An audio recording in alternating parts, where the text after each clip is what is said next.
So in the single match design technique, it's necessary to vary the distance between the stop and the load, so that you can achieve a match for different termination. This can be inconvenient for some arrangement of line. I mean, from the perspective of PCB layout, if you need to change your layout every time you change your termination. Therefore, we can use the double stop matching technique, which allows you more degree of freedom in matching the termination. So for two-stop case, it's possible to fix their location, the stop location. That is, to fix the D1 and D12 value. And you only need to change the length of the short stop so that you can achieve matching. So D12, D1 value as well as the load are known value. The only two unknown value will be L2 length and the L1 length. And similar to the single stop matching design, for the very last stop, the Y2, which you expect to the expected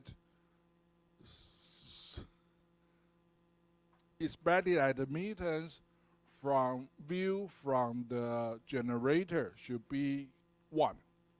Okay? And because you are connect here with the second stop, so Y2 prime value will be 1 minus JB2. 1 minus JB2. Then, according to the Y2 prime value, you can find out the expression for gamma 2 prime. Remember or notify that for gamma 2 prime means the reflection coefficient view from the right-hand side of the dash line, Okay. And from gamma 2 prime, you can derive the gamma 1 value. That is 3/8 of a wavelength on the transmission line. So the D12 value is fixed as what? 0.375. But here is a general expression. So we still express the gamma 1 reflection coefficient, which is the reflection coefficient view from the left of the first stop. So that will be gamma 1 expression, which is found using gamma 2 prime. Then you substitute the expression for gamma 1 into the relationship between gamma 1 and Y1. Where is Y1? Y1 is the admittance view from the left of the first of this dash line. So it becomes this.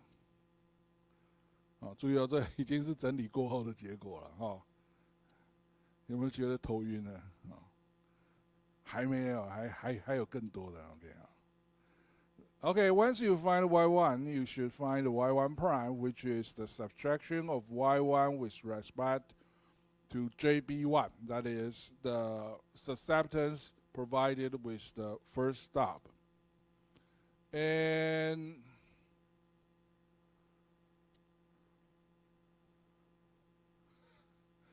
here you see you have real part and the imaginary part.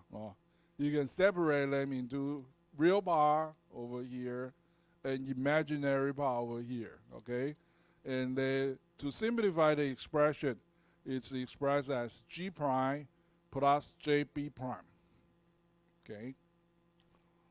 And for given value of low impedance ZR and the distance of the first stop D1, Y1 prime can be computed in the usual manner, and the real and imaginary parts can be equated to the real and imaginary part in the previous equation.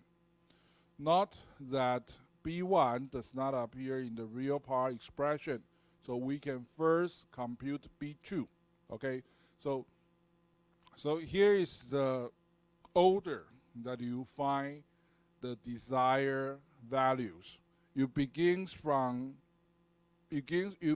by finding B2 value because you know the real part viewing from Y2 is just 1, okay? So this is the G prime that is computed from the left, So here you see B2, D12. It's a combination of two unknowns, B2 and D12. Then the B2 can be found as this. All right? So usually we will fix the number for D1 and D12.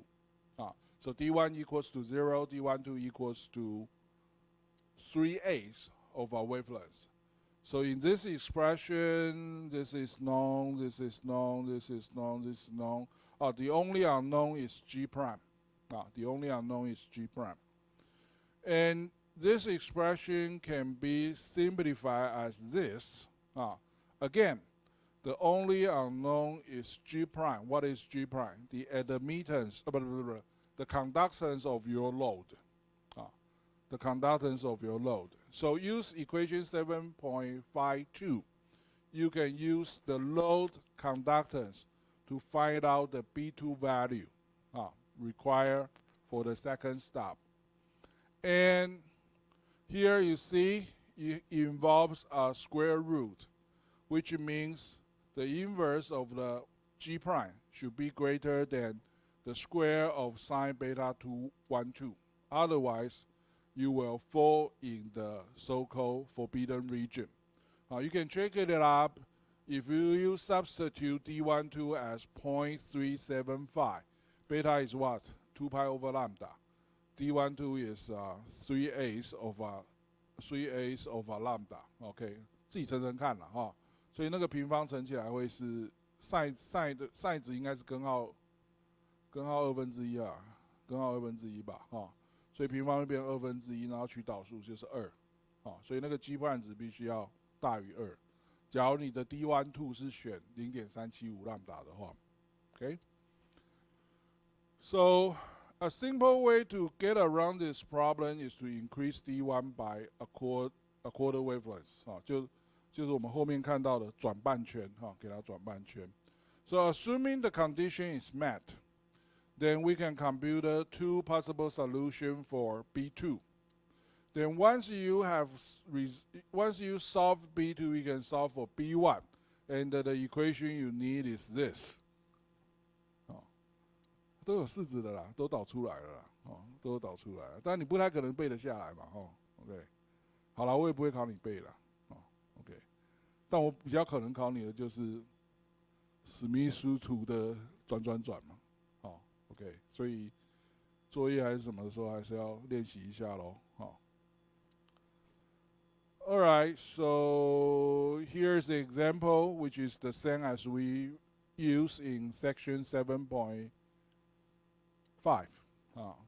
30 minus J40, and D1 equals to 0, D12 equals to 0.375. And you can find out the solution is here. Well, double star matching. So one set of solution is 0.135 and 0.327， 也就是我们黑板上的第一组。那下面是第二组嘛，0.056 and 0.06. That would be the second solution on the blackboard. All right, so let's finish our discussion about double star matching today.